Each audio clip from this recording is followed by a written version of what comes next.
ओम श्री साईराम. ओम श्री साई अन्न वस्त्रदाय नमः. अन्न आणि वस्त्र देणाऱ्या श्री साईंना आमचा नमस्कार असो. भगवंतांनी गीतेमध्ये म्हटले आहे, अनन्याश्चिंतयन्तो मां ये जना पर्युपासते तेषां नित्याभियुक्तानां योगक्षेमं वहाम्यहम्. अर्थात जे अनन्य भावाने माझे चिंतन करीत मला भजतात त्या एकनिष्ठ अशा भक्तांचा योगक्षेम मी चालवितो. म्हणजेच अशा लोकांना अन्न वस्त्र व निवारा मी देतो.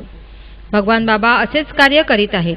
त्यांच्या बालपणी जेव्हा एखादा भिकारी दरवाजावर येई तेव्हा ते त्याला घरातील अन्न देत असत किंवा गरजूंना घरातील कपडे देत असत. या गोष्टीकडे ईश्वरम्मा बालसत्याला रागून म्हणत, जर तू यापुढे घरातील अन्न भिकाऱ्याला दिलेस तर तुला जेवण मिळणार नाही. सत्यनारायणाला हे मान्य असे. त्यांनी गरिबांना अन्न वस्त्र देण्याचे बंद मात्र केले नाही. हाच उपक्रम स्वामींचे जगभरातील भक्त नारायण सेवा या नावाने चालवित आहेत. स्वामी म्हणतात, गरीब भुकेल्या व्यक्तीला तुम्ही आध्यात्मिक उपदेश करायला गेलात तर त्याला त्याचा काय उपयोग? त्याऐवजी त्याची भूक भागून अंगभर वस्त्र देणे हे सर्वप्रथम तुमचे कर्तव्य ठरते. हाच उपदेश समोर ठेवून सर्व स्वामी भक्त त्याप्रमाणे वागण्याचा प्रयत्न करीत आहेत. ज्या ज्यावेळी प्रशांती निलम येथे एखादा उत्सव असतो तेव्हा नारायण सेवा ही केलीच जाते. याशिवाय गरीब गरजू मजुरांना वस्त्रेही दिली जातात. त्यावेळी त्यांच्या चेहऱ्यावर दिसणारा आनंद व डोळ्यात दिसणारी कृतज्ञता ही वर्णनातीत असते.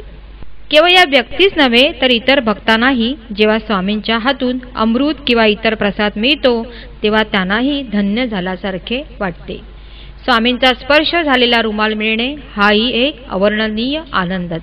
मग ज्याला तो मिळतो ती व्यक्ती तो रुमालही एखाद्या महावस्त्राप्रमाणे जपून ठेवते.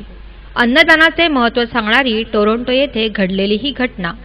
टोरंटो येथे राहणाऱ्या भारतीय कुटुंबातील एक स्त्री स्वामी भक्त होती. कोणतेही काम करत असताना स्वामींचे सतत स्मरण करणे ही तिची नित्याची सवय. एक दिवस तिच्या स्वप्नात स्वामी आले व म्हणाले, मी तुला अन्नपूर्णा बनवित आहे. एवढे सांगून ते दिसेनासे झाले. स्वप्नातून जागे झाल्यावर तिला हे सर्व आठवून आश्चर्य वाटले. त्याचे कारणही तसेच होते.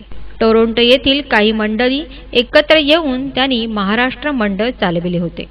त्या मंडळाद्वारे अनेक धार्मिक तसेच सामाजिक कार्य हाती घेण्यात येतात.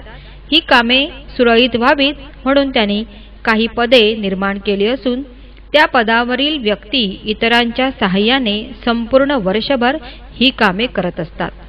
दर 3 वर्षांनी या पदांवरील व्यक्तींची निवड केली जाते व नवीन व्यक्ती तिथे काम करतात.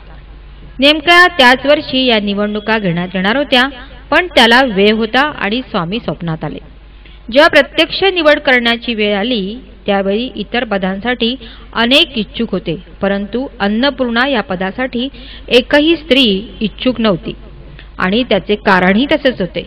म्हणजे इतर पदे केवळ मानाची व मिरवण्याची होती, पण हे एक पद असे होते की त्या पदावरील स्त्रीला संपूर्ण वर्षभर तिथे चालणाऱ्या उपक्रमाच्या वेळी सर्वांच्या भोजनाची प्रसादाची एवढेच नव्हे तर नारायण सेवेची जबाबदारी स्वतः कष्ट घेऊन पार पाडावी लागत असे.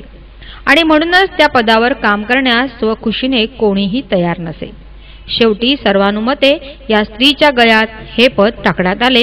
जरी त्या स्वतः तयार नव्हत्या तरी सुद्धा स्वप्नात येऊन सांगितल्याप्रमाणे हे पद त्यांना मिळाले आणि ही स्वामींची आज्ञा समजून त्यांनी ती जबाबदारी स्वीकारली. एवढेच नव्हे तर त्या कामात एवढी सुधारणा आणली की सर्वजण त्यांच्यावर खुश झाले. जिथे नारायण सेवा केली जाई तिथे अधिक चांगल्या प्रकारे काम करून त्यांनी सर्वांची प्रशंसा मिळवली.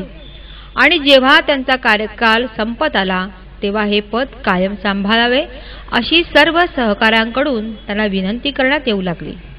आणि एक दिवस स्वामी पुन्हा त्यांच्या स्वप्नात आले व म्हणाले, तुझ्या या कामावर मी प्रसन्न आहे. तू अन्नपूर्णा या नावाला साजेसे असे काम केले आहेस. हे ऐकताच आपण केलेल्या कामाचे सार्थक झाल्यासारखे त्यांना वाटले. 1982 साली जेव्हा स्वामी मुंबईत आले होते तेव्हा 2 डॉक्टरांना त्यांनी धर्मक्षेत्रावर मुलाखत दिली. त्यावेळी त्या डॉक्टरांनी कुपोषणाविषयी चिंता व्यक्त केल्यावर परमदयाळू स्वामींनी त्यांना स्वतः प्रथिनयुक्त आहाराची कृती दिली. श्री सत्यसाई सेवा संस्थेच्या महिला विभागातर्फे स्वामींनी सांगितलेला हा हार बनवला जाऊ लागला. भाजलेल्या डाळी, मूग, गहू, शेंगदाणे, तीळ, सुंठ, वेलची, साखर यापासून तयार केलेले हे साई प्रोटीन फूड आजही मुंबईतील कामा, नायर, टाटा मेमोरियल, सायन शिवडी येथील हॉस्पिटलमधील आजारी रुग्णांना तसेच अनेक बालवाड्यांमध्ये मोफत पुरवले जाते. महाराष्ट्रातील स्वामी भक्तांनी केवळ अन्नदानच न करता गरजू व्यक्तींच्या लहान मुलांसाठी प्रथिनयुक्त असा पोषक आहार तयार केला आहे.